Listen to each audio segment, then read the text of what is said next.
funny how I thought I was a pretty good product manager because I'm a PM for software.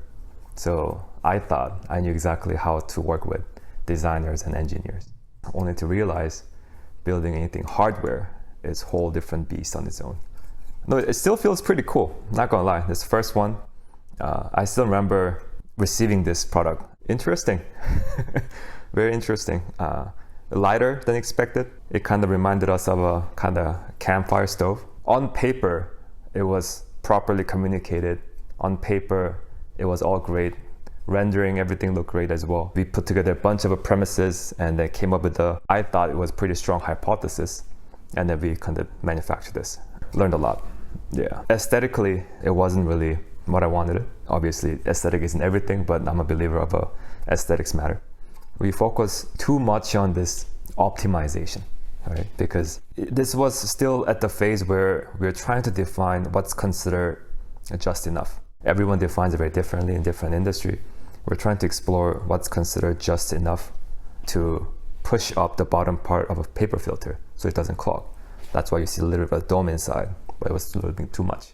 You could argue that this is fastest flow rate ever in the coffee history, to the point that it doesn't really extract that well, but it's fast. And then a lot of time that we spend talking about the aeration and then kind of Bernoulli's principle, and that's kind of how we put together this aerator that can be detachable. You can actually take this whole thing out and come out. The whole idea was, can it be a little bit more than paper filter holder? Can we somewhat incorporate the idea or concept of putting air into the coffee, and then based on different type of design of this aerator, can we produce different type of coffee? Those are the kind of like the ideas we kind of explored and put it together. I would say this is the most optimized in every aspect in terms of how to reduce the temperature, to putting the air so it can actually flow a little bit faster, push up to everything. Easy to pour the water because a lot bigger. And every dripper have a different purposes and different strength, right?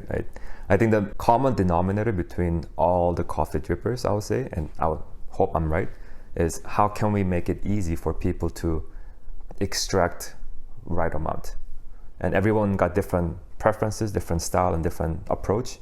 So they kind of buy different dripper based on that. Dripper itself is just one specific attribute that leads to good coffee, not the only attribute, right? So we're talking about a very small portion of the attribute where, hey, if we try this, maybe it can influence this XYZ, right? It's like all interconnected. But yeah, it's still cool to look at it. It feels pretty interesting, pretty big too.